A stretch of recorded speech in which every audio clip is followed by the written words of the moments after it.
La cellule, la grande moisson du Seigneur Jésus-Christ de Nazareth. Le ministère messianique évangélique d'intercession, d'évangélisation et d'enseignement eschatologique, signe des temps derniers, présente l'émission L'Esprit de Jésus dans la cité. Tous les dimanches, de 8h à 9h15. Oratrice, la servante de Dieu, missionnaire enseignante, Madame Jeanne Bablou Déborah.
It's incredible to you that God remember you.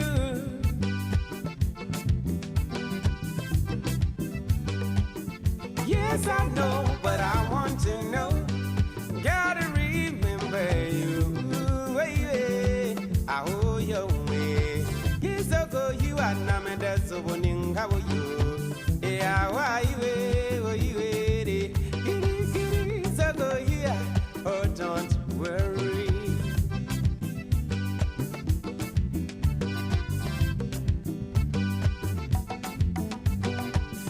Everything's gonna be alright.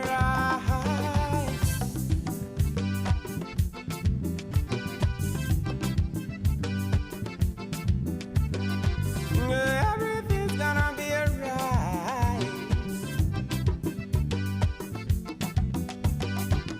Cheer up. Oh, don't worry.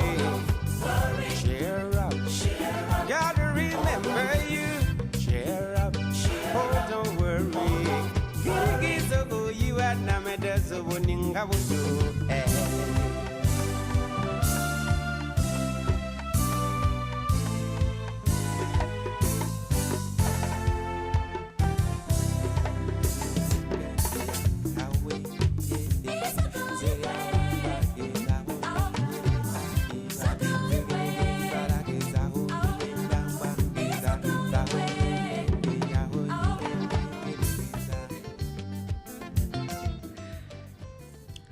Gloire à Dieu. Nous voulons bénir notre Seigneur qui nous fait encore la grâce d'être en votre compagnie ce matin dans le cadre de cette émission L'Esprit de Jésus dans la cité. Gloire à Dieu. Comme nous aimons à vous le rappeler, nous sommes la voix de celle qui crie dans le désert. Nous sommes au 06 28 62 90 02 99 15 46. Nous traitons depuis quelques semaines un thème intitulé Les fêtes de l'Éternel, leur implication spirituelle et leur date réelle de célébration. D'aucuns vont s'interroger, y a-t-il nécessité pour célébrer les fêtes de l'Éternel? Mais oui, il y a une nécessité pour célébrer les fêtes de l'Éternel. Parce que l'Éternel nous délivre pour que nous le glorifions, pour que nous le célébrons. Le problème, c'est de savoir dans quelles circonstances nous pouvons célébrer le Seigneur. Est-ce qu'il faut le célébrer à notre convenance ou bien il faut le célébrer selon les dispositions que lui-même a indiquées? Voilà le cas dans lequel s'inscrit ce thème que nous traitons, les fêtes de l'Éternel, leur implication spirituelle et leur date de célébration réelle. Gloire à Dieu.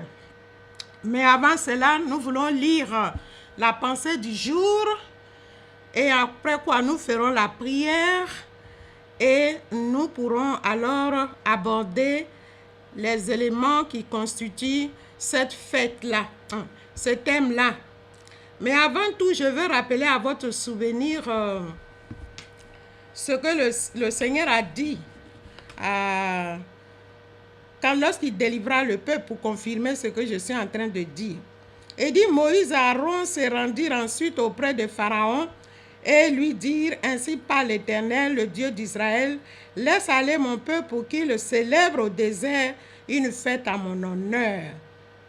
Gloire à Dieu. Donc nous voyons que ici, Dieu nous délivre pour que nous lui célébrons des fêtes comme nous l'avons dit tout à l'heure. Nous lisons maintenant Proverbe 30, versets 4 à 6. Il est écrit, qui est monté aux cieux et qui en est descendu? Qui a recueilli le vent dans ses mains? Qui a serré les eaux dans son vêtement? Qui a fait paraître les extrémités de la terre? Quel est son nom et quel est le nom de son fils? Le sais-tu? Toute parole de Dieu est éprouvée. Il est un bouclier pour ceux qui cherchent en lui un refuge. N'ajoute rien à ces paroles de peur qu'ils ne te reprennent et que tu ne sois trouvé menteur. Alléluia. La parole de Dieu a été éprouvée 7 fois et Dieu nous exhorte à ne rien ajouter, à ne rien retrancher afin de ne pas te trouver menteur, parce que les menteurs ne peuvent pas hériter le royaume de Dieu. Les menteurs, c'est ceux qui contestent avec Dieu. Les menteurs, c'est ceux qui travaillent avec le diable. Et Dieu ne tolère pas le mensonge dans la parole de Dieu. C'est pourquoi il est important pour nous de comprendre la nécessité de célébrer les fêtes de l'Éternel selon ce que Dieu lui-même a prescrit, afin de ne pas te trouver menteur. À ceci, nous prions. Seigneur éternel, nous voulons exalter ton nom. Toi dont la connaissance, la sagesse, l'intelligence est élevée aux cieux. Et tu poses la question de savoir qui est monté aux cieux et qui en est descendu. Effectivement, personne n'est monté, personne n'est descendu. Il n'y a que le Fils de Dieu, notre Seigneur Jésus, qui est descendu des cieux et qui y est monté. C'est lui qui a apporté la révélation, Seigneur, pour que nous soyons instruits de ta pensée, de ta volonté. À ceci, Père, je veux livrer mon âme entre tes mains, livrer mon corps, mon esprit, mes pensées entre tes mains, et que le Saint-Esprit puisse prendre le contrôle de cet enseignement. Au nom de Jésus, afin que ton peuple soit instruit de la sagesse qui vient de toi, de l'intelligence, de la connaissance qui vient de toi, et que rien ne soit ajouté et rien ne soit retranché à ta parole, Seigneur, afin que Dieu, cette parole nous sanctifie comme Christ l'a demandé. Que je décroisse maintenant et que le Saint-Esprit prenne toute la place maintenant au nom de Jésus. Merci Seigneur pour ce que tu le fais. Je plonge ma famille, mes enfants, cette fois dans le sang de Jésus et moi-même dans le sang de Jésus. Que toute gloire te soit rendue. Alléluia. Amen. Bien. Donc, comme je l'ai dit tantôt, nous traitons les fêtes de l'Éternel. Mais pour nous situer encore dans l'esprit de cette émission, je me permets de vous rappeler à chaque séance brièvement l'objet de cette émission. Nous disons donc cette émission, l'Esprit de Jésus-Christ dans la cité, est une plateforme d'édification, de connaissance et de révélation pour nous préparer à la rencontre glorieuse de notre Seigneur Jésus-Christ. Nous étudions depuis quelques semaines les fêtes de l'Éternel, leur implication spirituelle et leur date réelle de célébration. Souvenons-nous que l'étude de ces fêtes s'inscrit dans l'application de la prière universelle que le Seigneur Jésus-Christ avait apprise à ses disciples en Matthieu 6, verset 9, en ce que nous devons sanctifier l'Éternel quand nous prions. C'est quoi sanctifier? Sanctifier l'Éternel, c'est observer tout ce qu'il a prescrit, en confirmation de Matthieu 5, 17, 20, Deutéronome 4, 1 à 12, Apocalypse 22, 6 à 20. Si je résume ces trois textes qui développent la même idée, il est écrit là-bas que le Seigneur Jésus a dit, tant que le ciel et la terre ne passeront, aucun trait de lettre, aucun iota ne sera retiré à la loi de Dieu, aux prophètes. Et le Seigneur dit, celui qui va retrancher, ne serait-ce qu'un iota, il sera petit dans le royaume de Dieu. Et il ajoute pour dire que si notre justice ne suit pas celle des pharisiens, nous ne pouvons entrer dans le royaume de Dieu. Donc, vraiment, c'est quelque chose de très, très, très important pour nous de parvenir à la pleine justice de la parole de Dieu. Je ne dis pas que moi, je suis parfaite, mais nous tous, nous sommes en train de courir. C'est Dieu qui fait grâce à qui il fait grâce. Alléluia. Si nous sommes sincères, nous reconnaîtrons par le Saint-Esprit que l'Église de Jésus-Christ est sous le poids de la séduction, dont le Seigneur Jésus-Christ lui-même avait mis en garde ses disciples, selon ce qui est écrit dans Matthieu 24, 1 à 4, quand ils ont demandé au Seigneur Jésus-Christ quel était le signe de son avènement, c'est-à-dire de son retour prochain. Et le Seigneur a dit, gardez-vous de toute séduction, parce qu'après moi, il viendra des faux Christ. Des faux Christ. Alléluia. Et même des faux prophètes. Donc, il est fondamental pour l'Église qui est parvenue à la fin des temps de plonger son regard dans ce qui est écrit. Et dans ce qui, non seulement ce qui est écrit, mais ce qui est aussi écrit. Gloire à Dieu. Nous savons que le calendrier de l'Éternel a été modifié, et même sa loi, en accomplissement de Daniel 7, 23, 26. Si bien que notre civilisation se trouve confrontée à plusieurs calendriers, plus d'une vingtaine, et ceux qui veulent adorer Dieu en esprit et en vérité sont emballés par une multitude de doctrines, si bien que l'Église qui invoque le nom de Jésus-Christ se trouve dans une confusion généralisée qui l'éloigne de Dieu. Mais béni soit l'Éternel qui a dit que les ténèbres ne régneront pas à toujours sur la terre où il y a des angoisses, comme cela est écrit en Ésaïe 8, 23. Et le Seigneur Jésus qui lui-même avait proclamé que les ténèbres ne provoqueront point contre son Église. C'est dans cette perspective que s'inscrivent ces thèmes que nous traitons, qui sont en rapport avec les temps de la fin, afin de rétablir toutes choses selon les desseins de Dieu, qui attend de notre Seigneur Jésus-Christ une Église sans tache, ni ride, ni rien de semblable. Aussi, sur les 10 fêtes révélées en Lévitique 23 et 25, Nombres 28 et 29, la fête qui retient notre attention aujourd'hui est la fête des tabernacles, dont nous avions déjà développé plusieurs aspects spirituels. Souvenez-vous que nous avons déjà traité les autres fêtes, les 6 autres fêtes. Je peux peut-être les rappeler succinctement.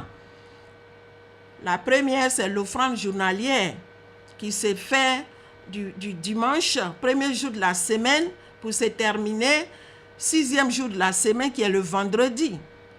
Et la fête hebdomadaire, l'offrande hebdomadaire, qui est le sabbat de l'Éternel, que Dieu avait sanctifié depuis la création, Genèse 2. Dieu avait béni le 7e jour, l'avait sanctifié. Et Dieu avait rappelé ce 7e jour-là au peuple sorti de l'Égypte, en Exode 16. Et en Exode 20, Dieu a institutionnalisé cette fête-là. En Exode 20, à partir du verset 8 à 11. Donc, cette offrande hebdomadaire, comme on appelle ça là, occupe la 4e place. Vous voyez, dans les commandements de Dieu. Donc, il s'est fait le samedi et non le dimanche. Bien. Ensuite, il y a l'offrande mensuelle qui se célèbre le premier décan lunaire. C'est-à-dire chaque fois que la lune sort, la première semaine là, le jour que ça sort, on commence à célébrer la fête de l'offrande mensuelle. Ensuite, il y a les fêtes annuelles qui sont la Pâque, la Pâque sans S. Dans la Bible, la Pâque qui a été célébrée là-bas est écrite sans S, contrairement à la Pâque des calendriers modernes qui portent S. Et puis, donc, la semaine des pains sans levain qui se célèbre sur 7 jours. Ensuite, nous avons la fête de la moisson qui se célèbre aussi 7 jours, 7 semaines après la semaine des pains sans levain, plus un jour. Donc, à la 50e jour, qu'on appelle aussi la Pentecôte. Et puis, effectivement, la fête de tabernacle. Et ensuite, il y a la fête de la dédicace aussi, qui se célèbre aussi le premier jour du premier mois de l'année. Mais je dis cette fête, elle est un peu informelle parce qu'elle n'a pas fait l'objet d'une prescription réelle en tant que telle. Mais Exode 40 nous situe sur la nécessité de ce premier jour du premier mois de l'année. Gloire à Dieu. Et maintenant, quand on va dans Lévitique 25, on a la fête des 7 ans. Où Dieu demande que la terre se repose après 7 ans, qu'on laisse reposer la terre, la faune, la flore, après 7 ans. Ok? Ensuite, il y a la fête des 50 ans, que j'appelle la fête des nations, qui est le jubilé. Voilà, donc succinctement présenté ces fêtes-là pour ceux qui, la première fois, se connectent à cette radio pour partager cette parole avec nous. Donc, comme je le disais tantôt, la fête des tabernacles, nous le traitions depuis quelques semaines et aujourd'hui, nous voulons poursuivre avec le chronogramme d'exécution de cette fête des tabernacles. Cette fête, comme nous l'avons dit tantôt, célèbre la maturité de l'espèce, donc des fruits, selon ce qui est écrit en Lévitique 23, 40 à 41. Elle se célèbre au 7e mois de l'année biblique, révélée à Moïse en Égypte, selon ce qui est écrit en Exode 12. Vous savez, le calendrier actuel n'est pas celui de Dieu, n'est pas celui de l'Éternel. Voyez, donc, ces mois que nous situons, 7e mois, ce 7e mois n'a rien à voir avec le 7e mois qu'on nous fait comprendre, que ce calendrier moderne révèle. Voyez. Donc, nous voulons lire Lévitique 23, 40 à 41 pour rappeler encore cette fête-là. Lévitique 23, excusez-moi. Voilà, il est écrit là, vous prendrez le premier jour du fruit des beaux arbres, des branches, des palmiers, des rameaux d'arbres touffus et des saules de rivière, et vous vous réjouirez devant l'Éternel votre Dieu pendant 7 jours. Vous célébrerez chaque année cette fête à l'Éternel pendant 7 jours. C'est une loi perpétuelle pour vos descendants. Vous la célébrerez le 7e mois. Voilà. Gloire à Dieu. Ce 7e mois donc correspond au mois de mai à juin, selon le calendrier biblique. Nous vous expliquerons toutes ces choses-là quand nous allons aborder le prochain thème sur le discernement, le discernement du premier mois de l'année. Mais retenez que le 7e mois, selon ce calendrier révélé-là, c'est de mai à juin et non au mois de septembre selon le calendrier apostolique, mais au mois de juillet selon le calendrier romain. Nous voulons cependant apporter un petit rectificatif en ce que dans notre précédente émission, par un lapsus lingué, nous avons dit que ce 7e mois était le mois de juin-juillet. Non, c'est plutôt le mois de mai-juin. Cette fête des tabernacles est donc célébrée en 3 étapes. La première étape, nous l'avons vu précédemment, c'est le premier jour du 7e mois qui correspond à l'apparition du premier décan lunaire du 7e mois biblique. Il faut que je vous rappelle que les mois de Dieu sont fondés sur l'apparition lunaire, qui compte 28 à 29 jours, qu'on pourrait arrondir à 30 jours. Voilà. Ce jour célèbre la fête de lumière au son des trompettes. Lévitique 23, verset 25, comme nous l'avons exprimé précédemment. Aujourd'hui, nous abordons la deuxième étape de cette fête, précisément le 10e jour. Et c'est Lévitique 23, 26 à 32 qui nous révèle cette deuxième étape. Ainsi, selon ces textes, le 10e jour est consacré au jeûne d'expiation. Mais nous allons le lire pour ne pas qu'on dise que ce sont mes propos. Alors, Lévitique 23, 26 à 32, il est écrit, l'Éternel parla à Moïse et dit, le 10e jour de ce 7e mois, ce sera le jour des expiations. Vous aurez une sainte convocation, vous humilierez vos âmes et vous offrirez à l'Éternel des sacrifices consumés par le feu. Vous ne ferez aucun ouvrage ce jour-là, et c'est le jour des expiations où doit être faite pour vous l'expiation devant l'Éternel, votre Dieu. Et le Seigneur ajoute, toute personne qui ne s'humiliera pas ce jour-là sera retranchée de son peuple. Toute personne qui fera ce jour-là un ouvrage quelconque, je la détruirai du milieu de son peuple. Vous ne ferez aucun ouvrage, c'est une loi perpétuelle pour vos descendants dans tous les lieux où vous habiterez. Ce sera pour vous un sabbat, un jour de repos, et vous humilierez vos âmes dès le soir du 9e jour jusqu'au soir suivant, vous célébrerez votre sabbat. Gloire à Dieu. Donc nous voyons que cette fête-là est très très importante pour Dieu.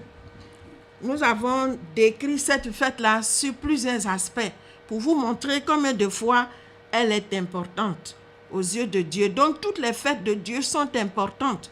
Nous ne devons pas banaliser les fêtes de Dieu. Nous ne devons pas nous-mêmes décréter des fêtes à notre convenance pour dire qu'on est en train de glorifier Dieu. Bon, Dieu n'est pas contre ça, mais Dieu souhaiterait qu'on puisse observer lui ce qu'il a dit. Voyez, que nous ne soyons pas comme Caïn. Caïn aussi a voulu adorer Dieu, mais selon sa propre convenance, selon ses pensées, selon ce qu'il croyait être juste. Voyez, et Dieu l'a rappelé à l'ordre, mais il n'a pas voulu écouter. Mais nous prions par les compassions de Christ que l'Église puisse entendre ses enseignements et revenir à toute la parole de Dieu pour que le règne de notre Dieu soit établi sur la terre comme il est établi au ciel. Alléluia. Donc ce 10e jour, en l'observant de près, nous constatons qu'il correspond au 3e jour de la semaine, où le Seigneur Jésus-Christ institua la Sainte Seine. Matthieu 26, 17 à 29. Voyez, pour dire que Dieu ne fait pas les choses au hasard.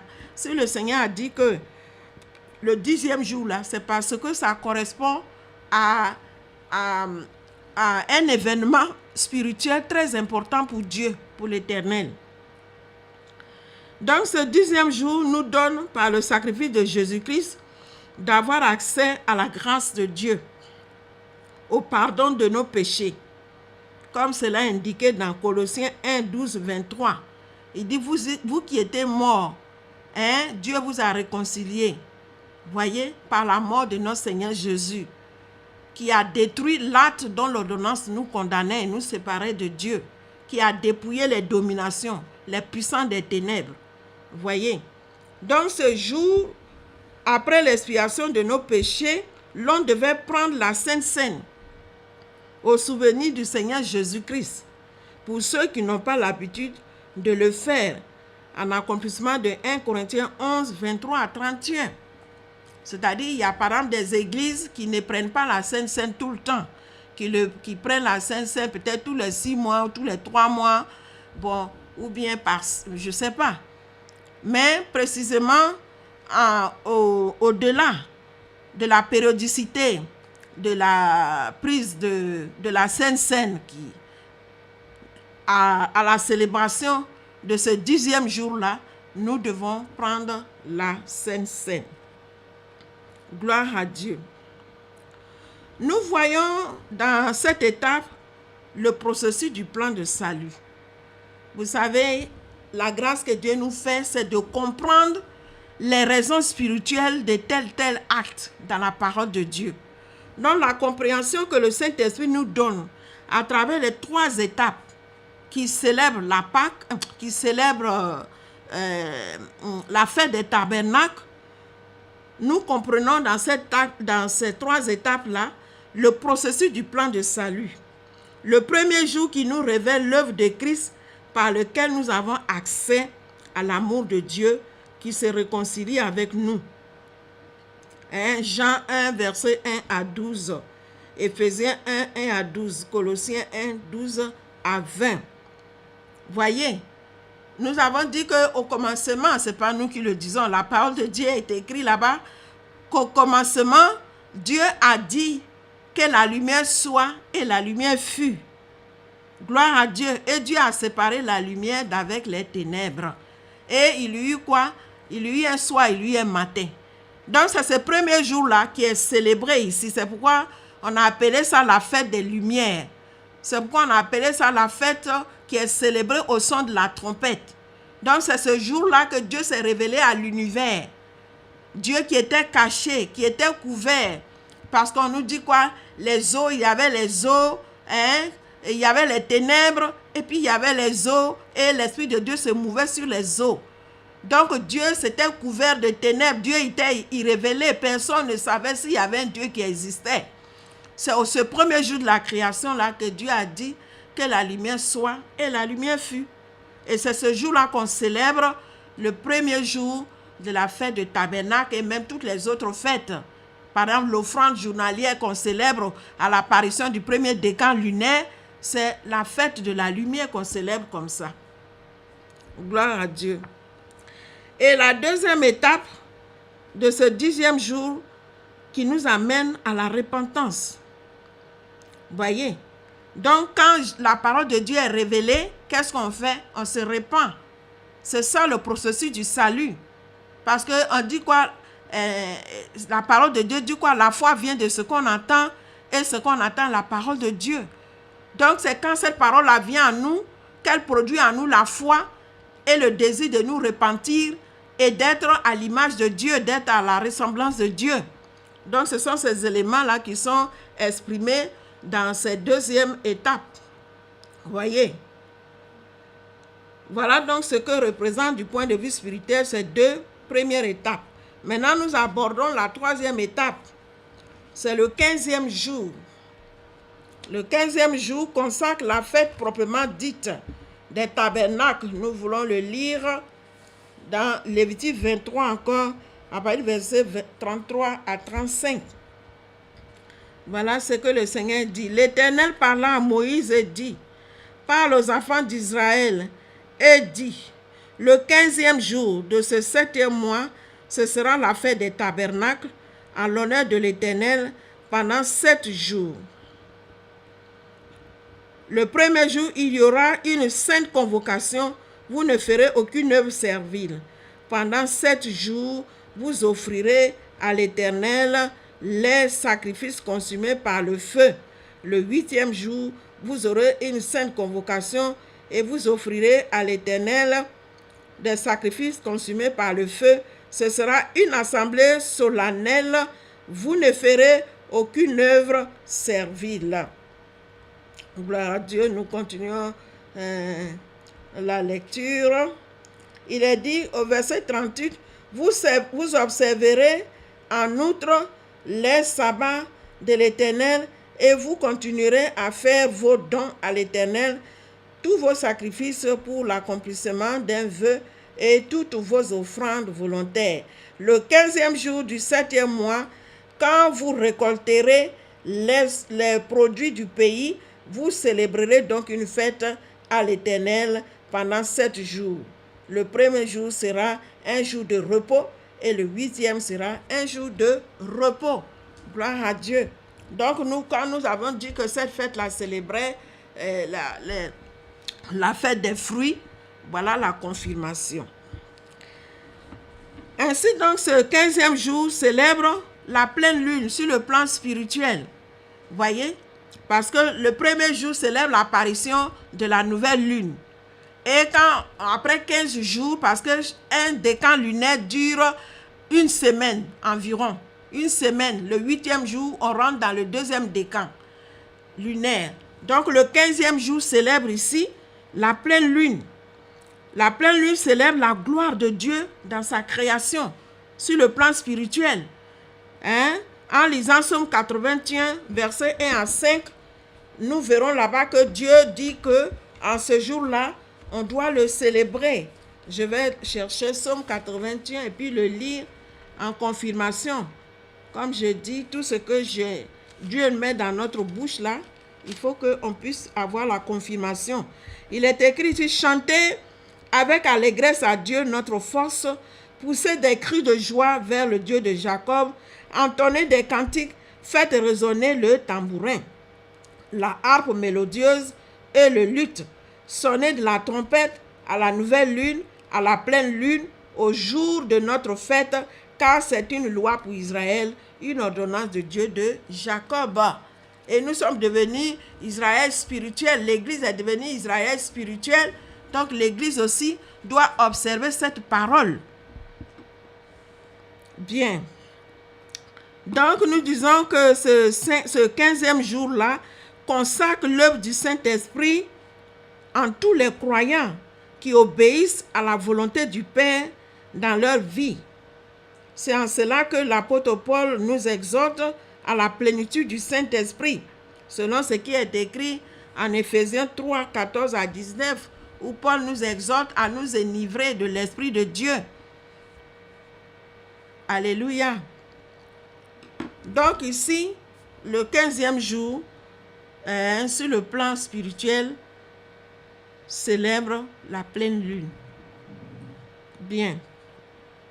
Du 16e jour au 20e jour, ce temps-là est un temps de consécration, de réjouissance et de sanctification. Nous l'avons lu tout à l'heure, que le Seigneur dit pendant 7 jours, on doit le célébrer. 7 jours, on doit rester dans sa présence. Voyez, ces 7 jours-là, on peut l'expliquer par le temps de sanctification. Nous voyons que le Seigneur Jésus est venu parmi les hommes. Il a donné la parole de Dieu. Il a libéré le message de délivrance, de guérison. Mais pour que le Seigneur Jésus vienne nous chercher, il faut que nous demeurons dans sa parole, dans sa justice. Voyez? Donc c'est ce temps de consécration, ce temps de sanctification qui est indiqué dans Hébreux 12 là, qu'il est écrit là-bas que sans sanctification, nul ne verra Dieu. C'est ce temps de sanctification-là que Dieu a canalisé dans cette fête des tabernacles sur les 7 jours. Mais en réalité, c'est notre quotidien. Mais comme en toute chose, on doit marquer le pas pour comprendre moins pourquoi nous sommes sauvés. Donc Dieu a révélé ces fêtes-là pour que pendant ces 7 jours-là, ce qu'on fait d'habitude, qu'on le fasse encore plus pendant ces 7 jours. Vous voyez? En cela, la fête des tabernacles est identique à la fête de la Pâque de l'Éternel sans S. Et la semaine des pains sans levain, tant du point de vue de son contenu que de sa durée. Exode 12. À la seule différence du point de vue physique que la Pâque célèbre la semaille et la fête des tabernacles célèbre les fruits. Je ne sais pas si je me fais comprendre. Je vais tout simplement dire qu'il y a une similitude entre la fête de la Pâque et la fête de tabernacle. La fête de la Pâque, quand on a étudié, se célèbre aussi sur 7 jours. Et elle comprend aussi 1er jour, elle comprend aussi 10e jour, elle comprend aussi 7 jours. Voyez? Et la fête des tabernacles, c'est le même programme. C'est pourquoi nous disons que les deux les deux sont identiques. Mais la seule différence, c'est que la fête de la Pâque célèbre la sémence, la fête de la sémence, de la sémaille, pardon. Souvenez-vous que quand Dieu a ordonné que le peuple sorte de l'Égypte, il a dit, vous sortirez dans le mois d'Épi. Voyez. Et souvenez-vous aussi qu'à la création, le 3e jour, quand Dieu a dit que les eaux s'amassent, et que le sec paraisse, la première culture que Dieu a ordonné qu'il soit sur la terre, c'était les sémailles. Parce qu'il a dit que les herbes doivent porter en elles des semences. Donc c'est ce qui est en train d'être célébré là. C'est ce qui est en train d'être glorifié à travers la Pâque. Et maintenant, deuxième parole que Dieu a dit toujours dans le 3e jour là, il a dit que les arbres portent en eux des fruits qui ont des semences en eux. Donc, c'est ces fruits-là qu'on célèbre aussi. Vous voyez, tout est mystère. Mais ces mystères, le Saint-Esprit nous explique ces choses. Et elles sont tellement merveilleuses que j'éprouve le besoin de partager cela avec tous les frères qui confessent le nom de Jésus et toutes les sœurs. Vous voyez, c'est vraiment merveilleux quand nous comprenons ces choses. Nous voyons que le Seigneur a dit quoi? Qu'il était bon qu'il aille au Père, il allait nous envoyer le Saint-Esprit. Et le Saint-Esprit allait nous expliquer beaucoup de choses, allait nous conduire dans toute la vérité des choses que le Seigneur lui-même n'a pas pu expliquer. Donc c'est merveilleux quand on découvre toutes ces choses-là. Ça pousse, ça suscite en nous une grande foi pour vraiment obéir à tout ce que Dieu a ordonné. Parce qu'on voit que Dieu n'a pas ordonné les choses n'importe comment. Tout ce que Dieu a prescrit comme loi, comme commandement, comme statut, comme précepte, a une connotation spirituelle, a un fondement spirituel. C'est pourquoi le diable se bat pour banaliser ces fêtes de Dieu-là aux yeux des croyants. Et lui-même, il institue ses propres fêtes. Et puis toute la terre dit Amen. Et on est content pour célébrer le diable sans le savoir. On croit qu'on est en train de célébrer Dieu. Donc c'est fondamental pour l'Église de connaître toutes ces choses et de revenir à la parole de Dieu. Alléluia. Nous, on n'a pas tellement une appartenance de communauté. Nous sommes à la disposition du peuple de Dieu. S'il nous invite, on peut faire des séminaires pour expliquer toutes ces choses, pour que les gens comprennent. C'est la grâce que Dieu nous fait. Nous, on n'est rien du tout, on ne représente rien. On n'a aucun titre. Mais la grâce que Dieu nous fait là, nous voulons partager cela.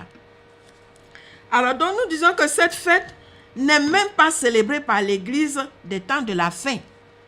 La fête des tabernacles n'est pas célébrée. Et même ceux qui tentent de la célébrer ne la célèbrent pas aux dates convenues, ni même selon son contenu. C'est-à-dire chacun monte son contenu et puis fixe une date à sa convenance et puis dit célèbre la fête.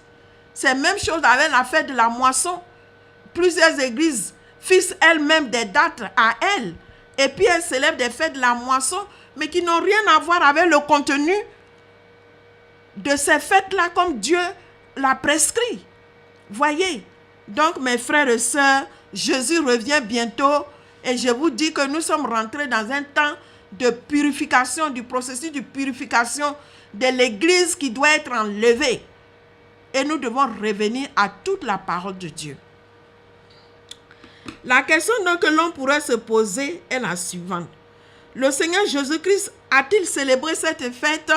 La réponse est oui. On peut lire ça dans Jean 7 et je vais le lire. Vous aussi pouvez prendre votre Bible, vous pouvez vérifier là-bas. Voyez, Jésus a célébré la fête de tabernacle. C'est à cette fête-là même qu'il a révélé sa mission. Voyez, je ne vais pas lire tout le texte, mais je vais lire les premiers. Il est écrit, après cela, Jésus parcourait la Galilée, car il ne voulait pas séjourner en Judée, parce que les Juifs cherchaient à le faire mourir. Or, la fête des Juifs, la fête des tabernacles, était proche. Et ses frères lui disent, pars d'ici et va en Judée, afin que tes disciples voient aussi les œuvres que tu fais. Voyez, comme on dit, le prophète n'est pas reconnu dans sa maison, dans sa nation, dans son pays. Voyez. Bien, Dieu nous a fait la grâce d'avoir des grandes révélations pour le réveil de l'Église. Mais bon, nous attendons le jour de Dieu. Bien. Alors, il dit, personne n'agit en secret lorsqu'il désire paraître. Si tu fais ces choses, montre-toi toi-même au monde. Car ses frères non plus ne croyaient pas en lui. Voyez. Jésus leur dit, mon temps n'est pas encore venu, mais votre temps est toujours prêt. Alléluia.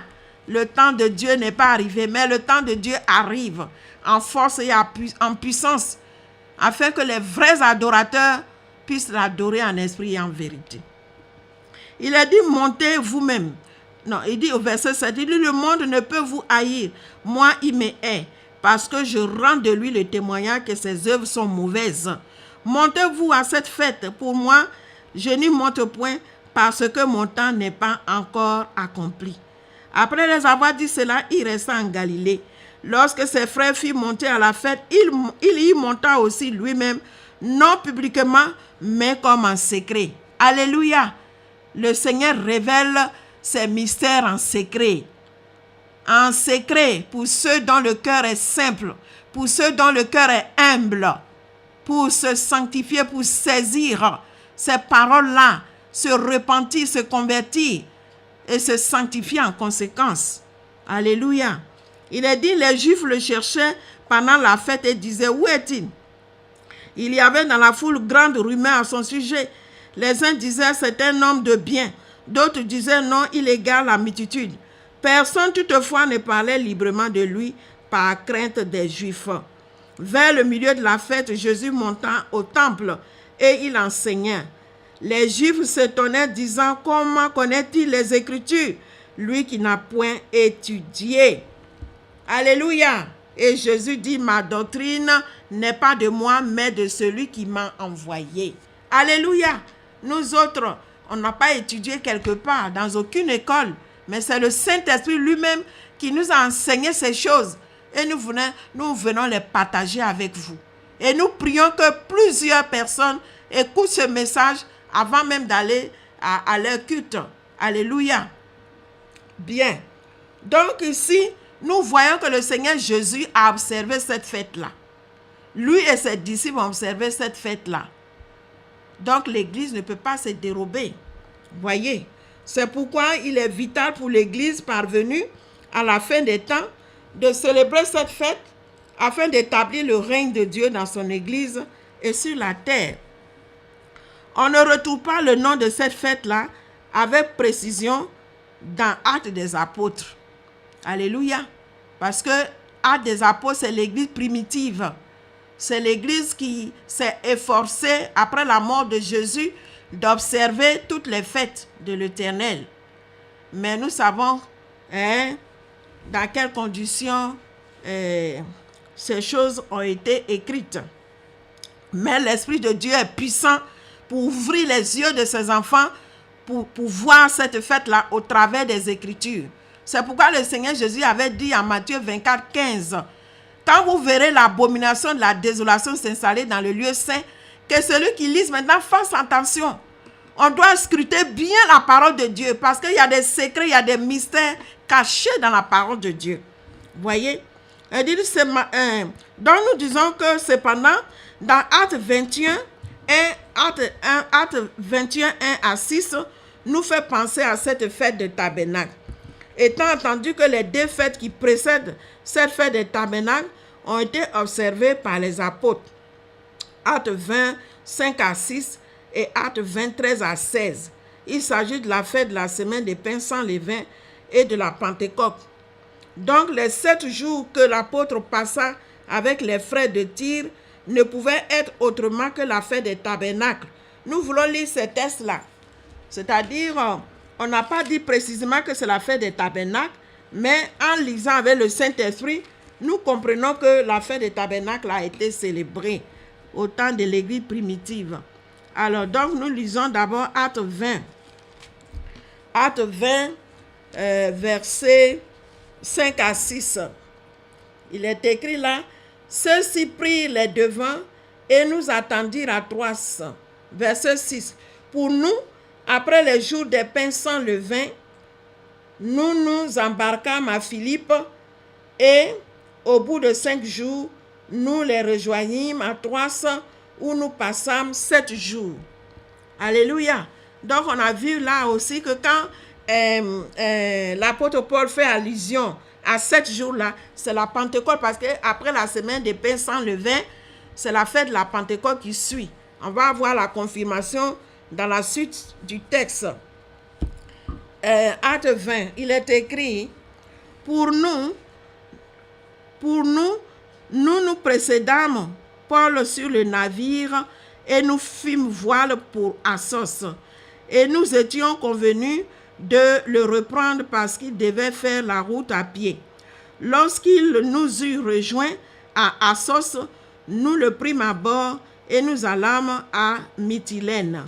De là, continuant par mer, nous arrivâmes le lendemain vis-à-vis de Chios, le jour suivant pour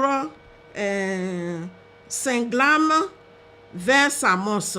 Et le jour d'après, nous vîmes à Milée. Paul avait résolu de passer devant Éphèse sans s'y arrêter, afin de ne pas perdre de temps en Asie, car il se hâtait pour se trouver, si cela était possible, à Jérusalem le jour de la Pentecôte. Vous voyez, dans le jour de la Pentecôte, on a vu que la semaine des pains sans levain, 7 jours après, 7 semaines après, au 50e jour, on célèbre la fête de la Pentecôte, qui est la fête de la moisson. Vous voyez, donc Paul se pressait pour ne pas rater cette fête-là. Alors maintenant, nous allons trouver notre fête de tabernacle, là, Acte 21, on va le lire 1 à 6. Acte 21, il est écrit là, nous nous embarquâmes après nous être séparés d'eux, et nous allâmes directement à Kos le lendemain à Rhodes, et de là à Patara. Et ayant trouvé un navire qui faisait la traversée vers la Phénicie, nous montâmes et partîmes.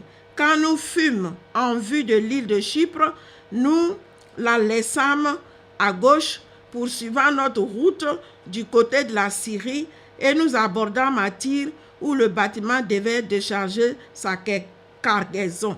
Nous trouvâmes les disciples et nous restâmes là 7 jours. Les disciples, poussés par l'Esprit, disaient à Paul de ne pas monter à Jérusalem. Voilà. Donc, nous voyons ici les traces de la fête des tabernacles. Ce n'est pas écrit précisément, mais quand nous voyons la chronologie des fêtes de l'Éternel, nous voyons par l'Esprit de Dieu que cette fête-là a été également observée par les disciples. Si donc l'Église des temps de la fin veut être en conformité avec l'Esprit de vérité, elle doit accomplir ce que le Seigneur Jésus-Christ et les apôtres de l'Église primitive ont observé.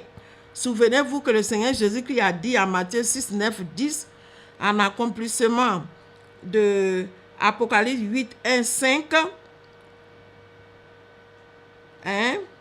que nous devons faire toutes choses comme cela se fait dans le ciel. Il a dit quoi? Quand vous priez, dites Père, que ton nom soit sanctifié, que ton règne vienne, que ta volonté soit faite sur la terre comme au ciel. Donc nous devons faire toutes choses comme cela se fait au ciel. Voyez? Alors nous voulons lire Apocalypse 8, 1, 5 pour voir que quand nous faisons toutes choses selon la volonté de Dieu, quelque chose se passe sur la terre. Voilà. Il est écrit dans cette parole. Quand il ouvrit le septième sceau, il y eut dans le ciel un silence d'environ une demi-heure. Et je vis les 7 anges qui se tiennent devant Dieu. Et cette trompette leur fut donnée. Et un autre ange vint, et il s'éteint sur l'autel, ayant un encensoir d'or. On lui donna beaucoup de parfums, afin qu'il les offrît avec les prières de tous les saints sur l'autel d'or qui est devant le trône. La fumée des parfums monta avec les prières des saints de la main de l'ange devant Dieu. Et l'ange prit l'encensoir, le remplit du feu de l'autel et le jeta sur la terre. Il y eut des voix, des tonnerres, des éclairs et un tremblement de terre. Vous voyez, quand nous faisons toutes choses selon la volonté de Dieu, si nous sommes en connexion avec le ciel, avec le trône de Dieu, nous permettons à Dieu d'agir sur la terre.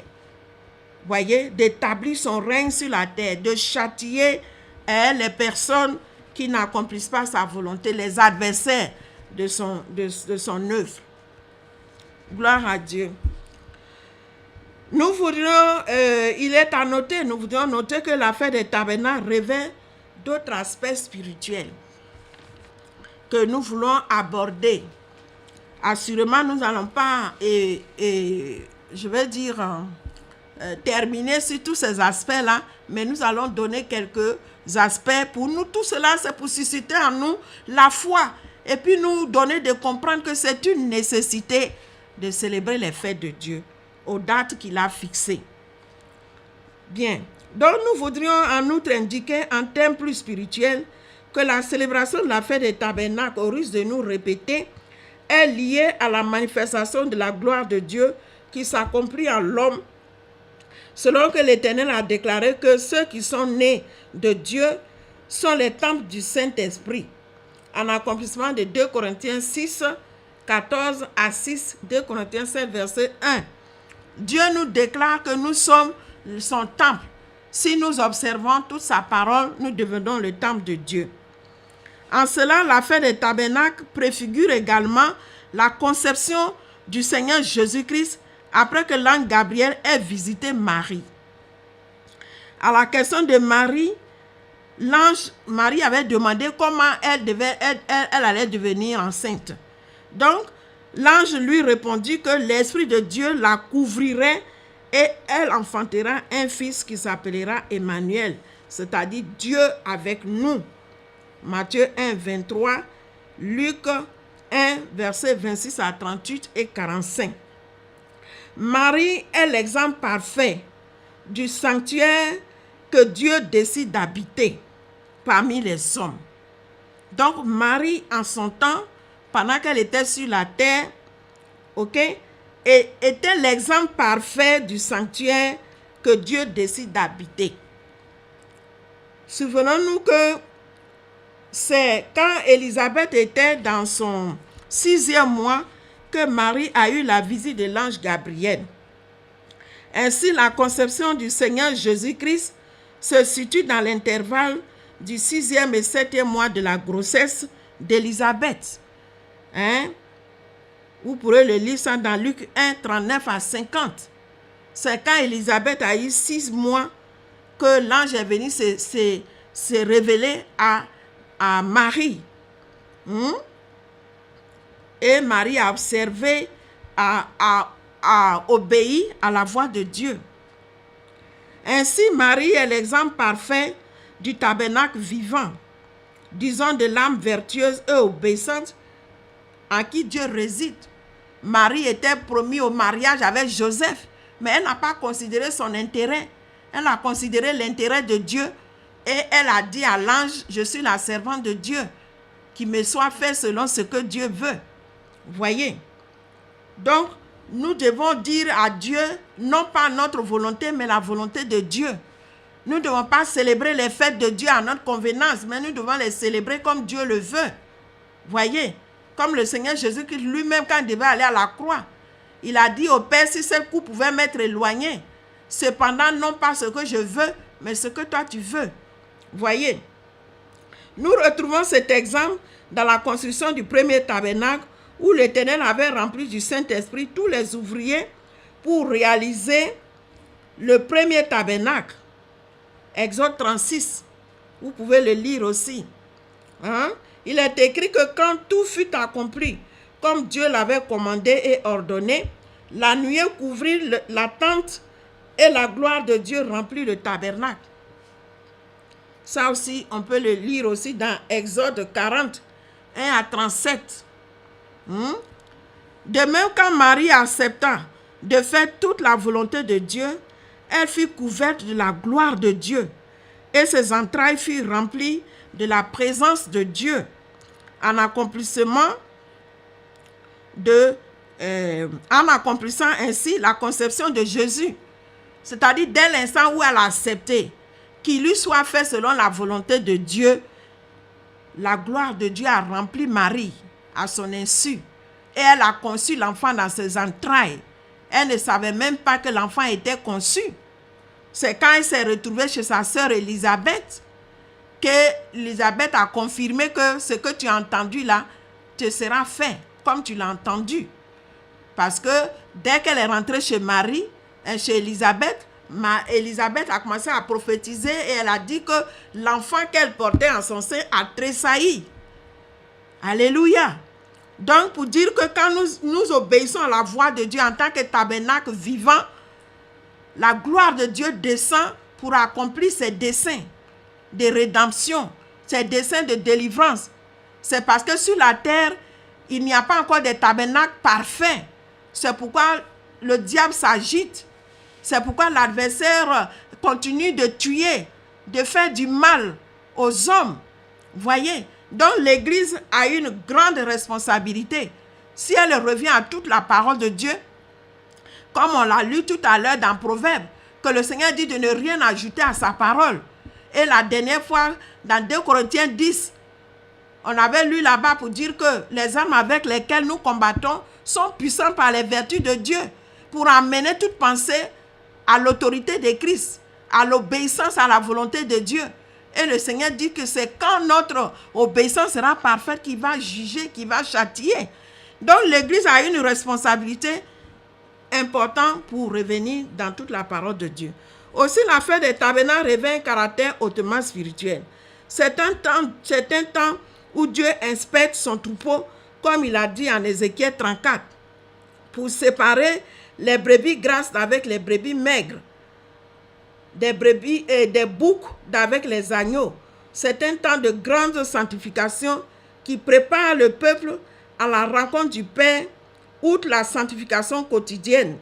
2 Corinthiens 6, 14 à 17. Donc si nous séparons les ténèbres, si nous séparons tout ce qui est vil de ce qui est précieux, nous devenons des véritables temples vivants par lesquels Dieu glorifie son nom sur la terre, par lesquels Dieu établit son règne sur la terre. Parce que quand nous prions, nous disons Dieu que ton règne vienne. Mais le règne de Dieu ne peut venir que si nous sommes des tabernacles vivants. Cette fête des tabernacles donc est le temps où Dieu fait sa meilleure récolte. Les figues qui ne sont pas de bonne qualité seront jetées, comme cela est écrit dans Jérémie 24, 1 à 10, que nous avons lu la dernière fois. En d'autres termes, le tabernacle qui n'est pas conforme aux mesures de l'Éternel,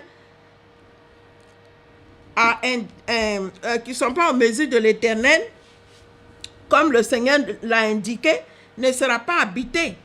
C'est un temps de préjugement qui est l'accomplissement de Jean 3, 3 à 6. Dans ce texte de Jean 3 à 6, le Seigneur Jésus compare ceux qui sont nés de l'esprit au vent. Voyez, Jésus a eu un entretien avec Nicodème. Et Jésus a dit à Nicodème que si quelqu'un est né de nouveau, il ne peut voir le royaume de Dieu. Et si quelqu'un est né d'eau et de l'esprit, il ne peut hériter le royaume, il ne peut entrer dans le royaume de Dieu. Et le Seigneur Jésus ajoute que ce qui est chair et ce qui est esprit. Et le Seigneur dit, ceux qui sont nés de l'esprit sont comme du vent. Ceci nous fait comprendre par le Saint-Esprit que ceux qui sont nés de l'esprit sont imprénables, insaisissables par quelque péché que ce soit.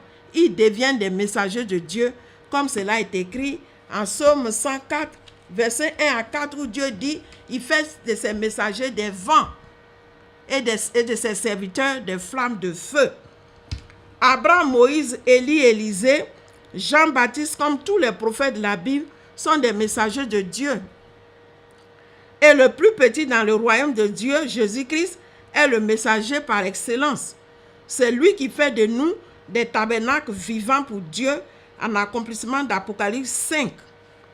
C'est pourquoi sa conception a eu lieu le 7e mois, puisqu'il est le tabernacle parfait.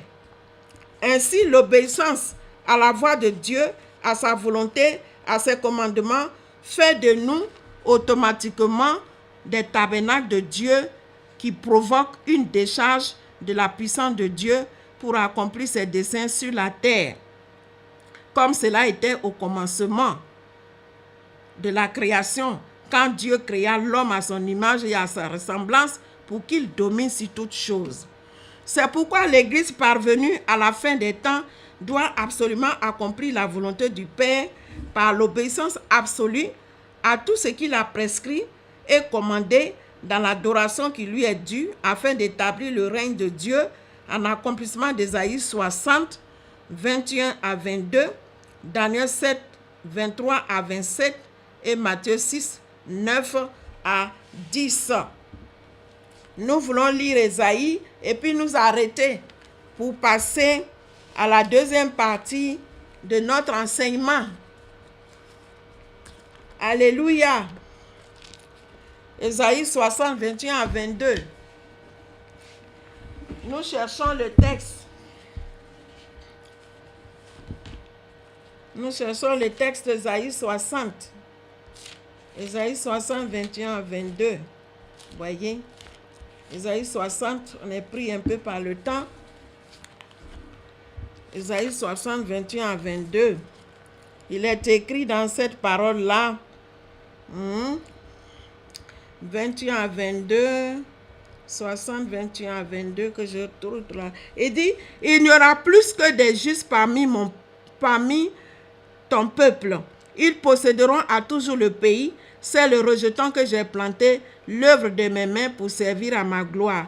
Le plus petit deviendra un millier et le moins une nation puissante. Moi, l'Éternel, je hâterai ces choses en leur temps. Alléluia.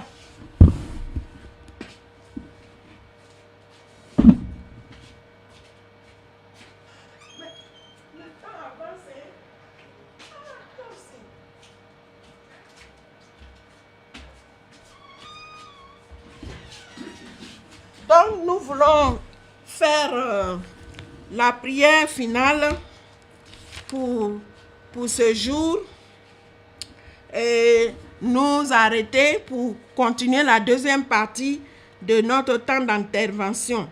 Donc, nous disons que Jean-Baptiste, parmi tous les prophètes nés d'une femme et d'un homme, est l'exemple parfait du type d'homme spirituel, voire du type de tabernacle dont a besoin l'Éternel Dieu sur la terre pour poursuivre l'œuvre de notre Seigneur Jésus-Christ. C'est pourquoi le Seigneur Jésus-Christ avait rendu témoignage de ce que Jean-Baptiste est le plus grand de tous ceux qui sont nés d'une femme et d'un homme, parce qu'il était rempli du Saint-Esprit dès le ventre de sa mère. Luc 1, 26 à 38. Quoique le plus grand de tous soit le Seigneur Jésus-Christ lui-même. Nous voulons donc nous arrêter là et prier. Dieu notre Père, nous voulons te rendre gloire pour la grâce que tu nous as faite de partager avec ton peuple ce que tu as connecté, Seigneur, pour écouter cet enseignement. Seigneur, c'est toi-même qui sanctifie ton peuple par ta parole de vérité. C'est toi-même qui, par ton esprit, les convainc de la nécessité de revenir à toi. Béni soit ton nom, Seigneur, de ce que tu le fais. Que toute gloire te soit rendue au nom de Jésus. Amen. Donc, un peu de musique, 3 minutes de musique. Et nous allons, pour nous permettre de souffler un peu, et nous allons passer à la deuxième partie de notre enseignement qui consiste à présenter la personne de Jésus-Christ. Soyez bénis.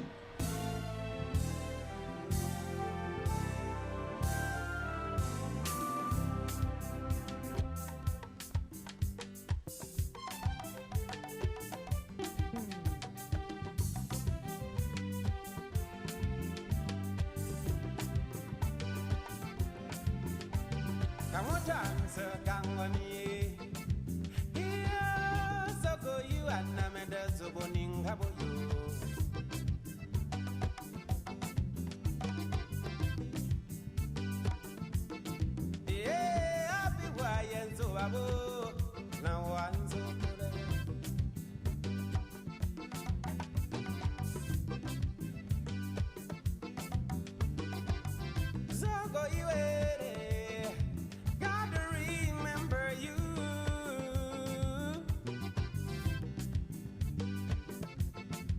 It's incredible to you that God remember you.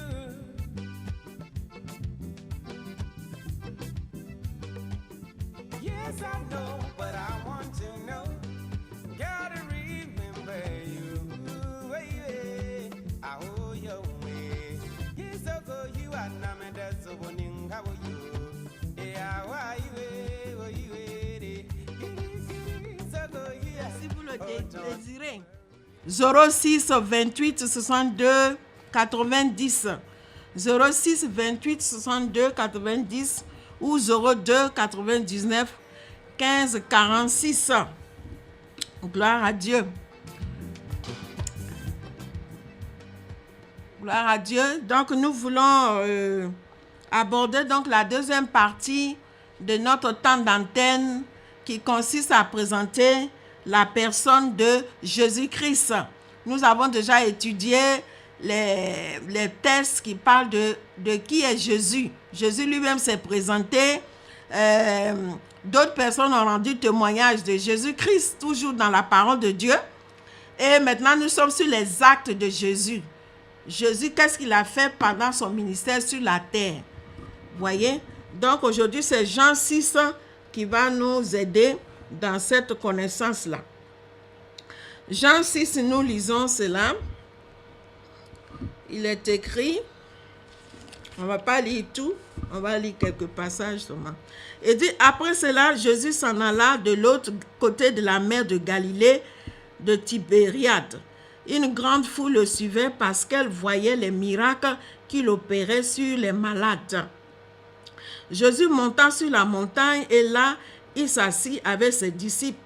Or, la Pâque était proche, la fête des Juifs. Ayant levé les yeux et voyant qu'une grande foule venait à lui, Jésus dit à Philippe, « Où achèterons-nous des pains pour que ces gens aient à manger ?» Il disait cela pour l'éprouver, car il savait ce qu'il allait faire. Philippe lui répondit, « Les pains qu'on aurait pour 200 deniers ne suffiraient pas pour que chacun en reçût un peu. » Un de ses disciples, André, frère de Simon Pierre, lui dit, « Il y a ici un jeune homme qui a 5 pains d'orge et 2 poissons. Mais qu'est-ce que c'est là pour tant de gens? » Jésus dit, « Faites-les asseoir. » Il y avait dans ce lieu beaucoup d'herbes. Ils s'assirent donc au nombre d'environ 5000 hommes. Jésus prit les pains, rendit grâce et les distribua à ceux qui étaient assis. Il leur donna de même des poissons autant qu'ils en voulaient. Lorsqu'ils furent rassasiés, il dit à ses disciples, « Ramassez les morceaux qui restent afin que rien ne se perde. » Il les ramassait donc et il remplit 12 paniers avec les morceaux qui restaient des 5 pains d'orge après que tous eurent mangé. Ces gens, ayant vu le miracle que Jésus avait fait, disaient, « Celui-ci est vraiment le prophète qui doit venir dans le monde. » Alléluia! Voilà ce que le Seigneur Jésus a fait. Et tous les incrédules qui étaient en ce lieu-là ont reconnu qu'il est le prophète qui devait venir dans le monde. Le prophète qui avait été promis par Dieu à l'humanité pour le salut. Donc Jésus-Christ est celui qui donne la vie. Jésus-Christ est celui qui guérit. Dans ce verset qu'on a lu là, on dit une grande foule le suivait parce qu'elle voyait les miracles qu'il opérait sur les malades. Donc Jésus est celui qui guérit de toutes les maladies. Le problème est une question de foi. Jésus agit toujours. Quoi qu'il soit parti, son esprit agit toujours. Jésus est celui qui te guérit de ta maladie en cet instant. Je ne sais pas de quelle maladie tu souffres, mais sache que Jésus, par sa parole, pas de moi, mais par sa propre parole, il te guérit au nom de Jésus. Parce que lui-même, il a dit en son nom, on imposera les mains aux malades, les malades seront guéris. En cet instant, crois que la main de Jésus est posée sur toi et tu reçois la guérison qui vient de Dieu au nom de Jésus. On dit encore, qu'est-ce que Jésus a fait? Il a multiplié du pain. Il y avait 5 pains, 2 poissons. Et Jésus a nourri combien? Près de 7000 personnes. Voyez. Donc Jésus Il intervient dans tous les domaines de notre vie. Dans tous les domaines. Il a le pouvoir de multiplier. Parce que souvenez-vous qu'à la création, Dieu a dit quoi? Que l'homme devait dominer sur la terre et l'homme devait se multiplier. Donc ce pouvoir-là, Jésus est venu avec, il a multiplié ses pains. Donc Jésus est celui qui a la capacité de résoudre tous nos problèmes. Ce matin, reçois-le, ce Jésus-là, qui fait beaucoup de miracles. Même les pains, il multiplie. Ton entreprise, peut-être tu as une activité qui ne marche pas. Jésus a la capacité de faire prospérer ton entreprise. Pourvu que tu l'acceptes et tu crois réellement en lui et que tu marches dans sa parole, que tu deviens un tabernacle vivant, un tabernacle qui s'éloigne des choses, des ténèbres, un tabernacle qui marche dans la vérité, dans la lumière de Dieu. Alléluia. Si tu crois en cela, tu répètes après moi, tu dis Seigneur Jésus-Christ, me voici ce matin devant ton trône de grâce. Tu me fais comprendre que tu es celui qui guérissait toutes les maladies. Seigneur, toute maladie dans mon corps, je t'invite à les guérir maintenant en ton nom Jésus. Et maintenant, je veux te recevoir comme mon sauveur personnel. Seigneur, accepte-moi dans ton royaume. Pardonne-moi tous mes péchés. Que ton sang qui a coulé à la croix ruisselle sur ma vie pour me purifier de tout péché, pour me justifier à tes yeux et que je reçoive le pouvoir de devenir enfant de Dieu. Seigneur, voilà que aussi j'ai appris que tu avais multiplié des pains et du poisson. Seigneur, tu vois mon entreprise. Seigneur, tu vois mes activités. Rien ne marche. Je te prie maintenant, viens multiplier mon entreprise. Viens faire prospérer mon entreprise. Si tu crois en cela, Jésus le fait pour toi. Et tu dis, Seigneur, je reconnais que tu es le prophète qui devait venir sur la terre, accompli dans ma vie les desseins de rédemption et que je sois inscrit sur la liste de ceux qui portent ta marque et ton sceau et que je devienne un tabernacle vivant. Si tu l'as fait, crois que Dieu te l'accorde. Seigneur, je te rends gloire et je te bénis pour ces personnes qui viennent de confesser. Seigneur, qui veulent te recevoir. Seigneur, reçois-les dans ton règne. Sauve-les par ta puissance. Communique-leur ton esprit afin qu'ils deviennent des vrais enfants de Dieu. Que toute gloire te soit rendue au nom de Jésus. Amen. Pour les 2 minutes qui restent, nous voulons prier maintenant pour l'Église, pour notre nation et puis aussi pour ce lieu. Seigneur, nous voulons te bénir pour ton Église. Tu as dit que les ténèbres ne prévaudront point sur ton Église. Tu as vu comment l'adversaire a travaillé en déplaçant tes fêtes. Seigneur, en banalisant tes fêtes aux yeux de tes enfants. Seigneur, mon Dieu, je prie, afin que toi-même tu réveilles l'esprit de ton peuple, afin qu'ils viennent à l'obéissance à toute ta parole.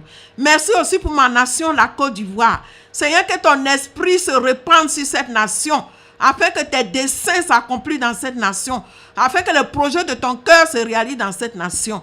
Au nom de Jésus, merci aussi pour cette radio qui nous accueille. Seigneur, que ta grâce repose sur cette radio, que tu fasses prospérer cette radio. Au nom de Jésus, que tu envoies beaucoup de clients dans cette radio. Au nom de Jésus, afin que ton évangile soit diffusé au maximum. Que toute gloire te soit rendue, Père, pour ce que tu le fais. Au nom de Jésus. Alléluia. Amen. Voilà. C'est la voix de celle qui crie dans le désert. Nous avons fini. Tu pouvoir les besoins, tu achètes les habits, tu les prodiges les conseils. Moi je n'ai